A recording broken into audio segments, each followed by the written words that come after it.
What I would like to do is sort of take you through a user's journey of the website. So how do you get the information you need from the Disabled Go resource? As Councillor Brown has mentioned, afterwards we're going to do a little Q&A session.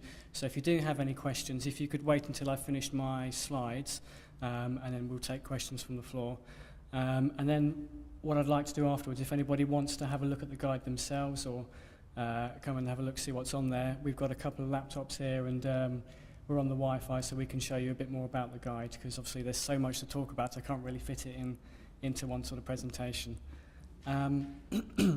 So if you go to www.disabledgo.com, you'll come to our website, and this is the home page on the screen now. We've got all the different elements of the site along the top, so if you want something about news, events, access guides, we've also got a shop and financial services. It's all from the main page. The main part of it is underneath, and that's our search box, but I'll get to that in a second. What you can also do is change the colour contrast, and you can also listen to the website by clicking any of the buttons at the top. It will then prompt you to use Browse Aloud, and it will read the website to you. You can also increase the text size. There's A buttons on there, you just click on them, text size gets as big as you want it. So you can really tailor the website as to how you want to view it or indeed hear it. If you scroll down, you come to our search box, and this is the main way where you can find something. You know, if you're not really sure what you're looking for, you can pop anything into this search box, and if it's in our database, you know, if we've been there and surveyed it, it'll come up. Here's some examples now. So, for example, I've started typing Glen, and it's come up with all the different venues that we've surveyed that have that in the name. You can simply search for the Highland Council, and that will bring up the entire Highland Council guide. Or you could, for example, say, I'm looking for restaurants in Inverness within 5 or 10 miles, and it will then bring up the whole line of restaurants. So, you know, you can really actually look at all of them and make an informed choice about which one you actually want to visit. Alternatively, you can click on places to go at the top. Now, as Anna mentioned, we work with a lot of local authorities, a lot of schools and a lot of hospitals all across the UK. So actually, if you want to go somewhere else, if you click on places to go, you come to a map and you can just highlight an area you'd like to go to. I've clicked on Scotland, and you can see all the different local authorities that we work with. Underneath are all the colleges and universities that we've covered as well, because that's obviously a really important element of access as well. If you click on the Highland Council, you will come to the home page, and we've got some great pictures on there. Scrolling down, you've got the forward. I skipped over that quickly for you, Ian. We've got a forward from Councillor Brown, who's been really great and helped us with a lot of the work we've done, and also a mention from the Access panel as well, who Anna and Bernie have put so well that we've been working very closely together, and it's been a real joy to do. Scrolling down a little further, we've got I like to call it the classification tab. So every venue that we visit, we sort of tell you in a nutshell what it is. So, you know, is it a restaurant? Is it a hotel? Is it a leisure centre? A library? Tourist attraction, anything like that, we give it a classification, so you can actually put them all together if you want to see them. So if you click on entertainment, culture and leisure, you'll get things like leisure centres, libraries, tourist attractions. Or if you click on travel and accommodation, you're going to get your hotels, airports, bus stations and all that sort of thing there. To give you an example, I've selected restaurants, and we've covered 60 already, so it's just across Inverness. Now, the real beauty about Disabled Go is that venues are awarded symbols based on what level of accessibility they've got. So, for example, if the venue has level access and automatic doors and it's level throughout, we give it a level access symbol. If a venue has an accessible toilet, it gets a symbol for that as well. The great thing about it is you can actually click on any of those symbols to filter. So for example, if you want a restaurant and it has to have an accessible toilet, it has to have information available in large print, and it has to have its own car park, you can click on the symbols update the results, and the database will then only show you the venues that exactly match your needs and requirements. So you can see, for example, I've clicked on accessible toilet, and the P symbol there that's in yellow is actually that the venue has its own fully accessible car park. And we've now only got 10 of the restaurants. So you can see how the website's working for you to give you exactly what you're looking for. It doesn't stop there. As Anna said, we ask over 1,000 questions now to each venue that we go to, and every venue on here, obviously, we visit in person, so it's a massive task. But if you click on more information, you actually go into the guide. I've picked a hotel because it's so vast, and I think it will give you a really good demonstration of how in-depth these guides can be. So you've got your photos as a point of reference. What our surveyors like to do is go through the venue and access it as if you would be accessing it normally. So we take photos at every stage. So if you don't want the written information, you've got the picture-based information there as well. You've got the symbols it's been awarded, and you've also got a Google Map reference. On top of that, something we've introduced quite recently, because we've only just redesigned our website, is a venue review system, a bit like TripAdvisor for those of you who are familiar. So what you can do is, if you use our guide to visit a venue and you'd like to leave a comment, I don't know, maybe the staff were really friendly, or you found that accessibility was really good there, you can actually go onto there, leave a star rating, you can leave a name, and you can also leave a comment. Now, what we're hoping this will do is, get venues and service providers to really improve their access, because obviously people are going to be commenting on what they've found. But more importantly, it's going to help people share best practice. So venue owners will be able to go back onto this site, and if they see a comment, they can leave a response. And hopefully what that will do is raise awareness about accessibility and the different problems that people face. Because often it's not that you're doing something deliberately, it might just be that what you're doing, you don't know, is actually creating a barrier. So hopefully these venue reviews will play a big part in that. If you scroll down a bit more, you actually come to the access guide. And I'm harping on about it a bit, but there's so much information that we've actually had to put it all into different sections. And all you need to do to actually extract that information is click on the section and it will expand. So if you click on introduction or location or opening times, you'll get all that information. In the location section, we look at the nearest train station, bus station, and how far that is from the venue.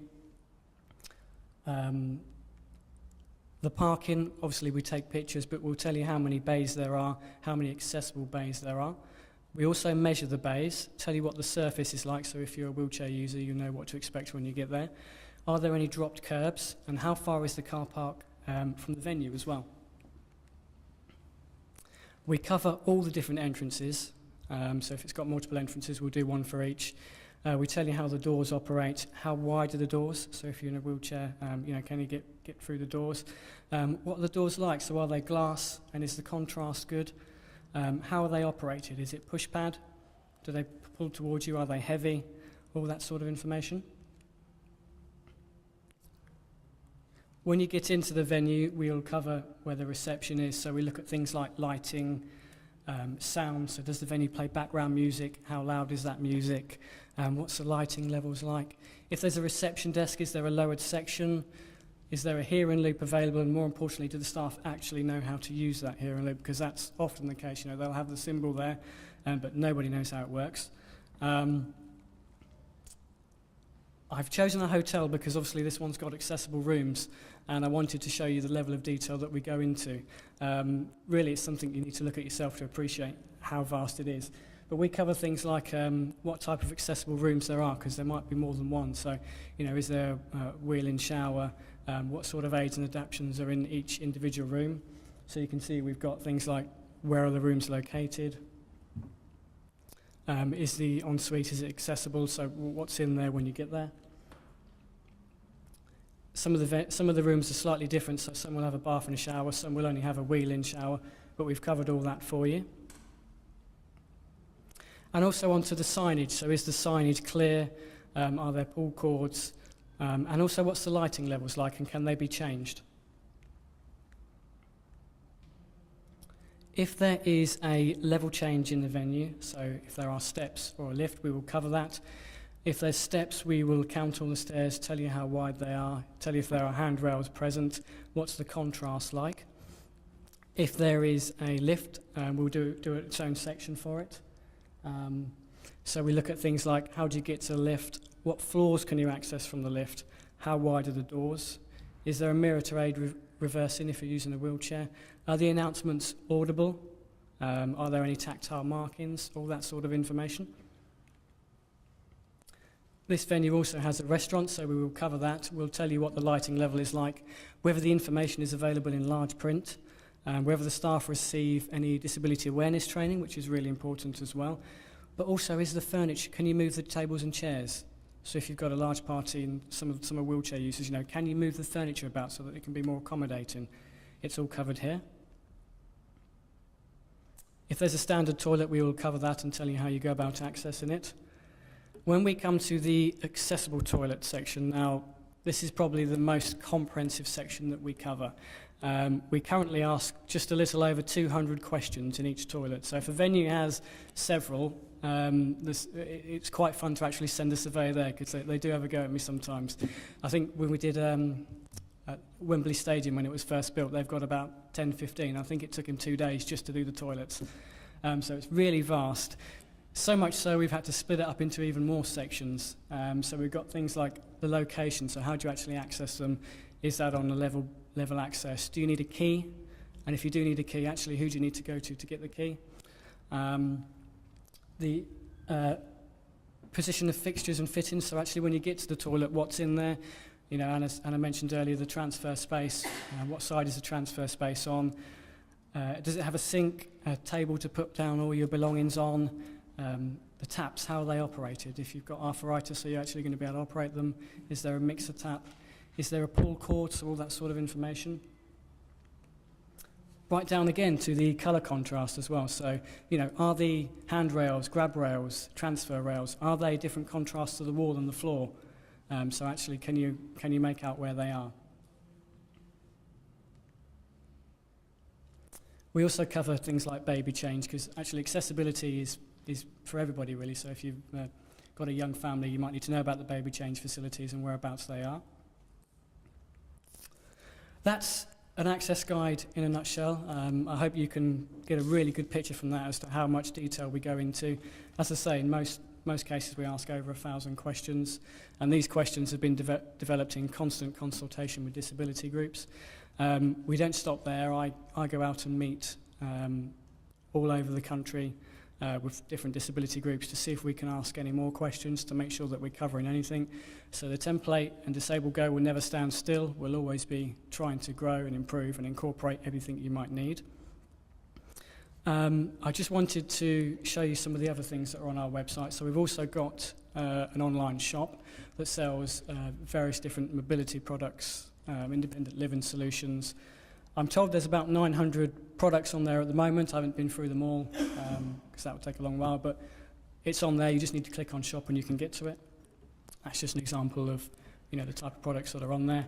And there's also features on financial services, so things like travel insurance, home insurance, carers liability and employers liability insurance, which obviously is useful for when the personal budgets start.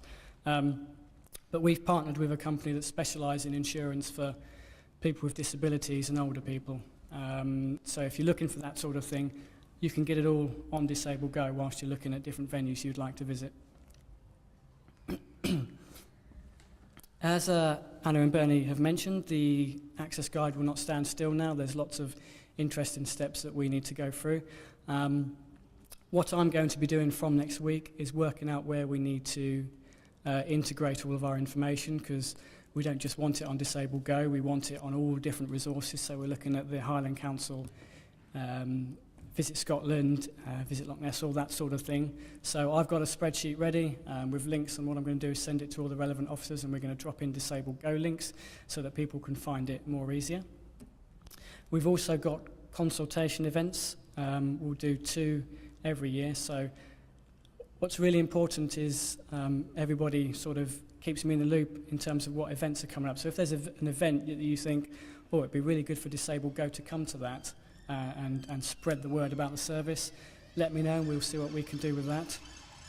But there's also the review process where we make sure that all of our information is correct and up to date, and more importantly, add more venues to the guide so that we increase its coverage.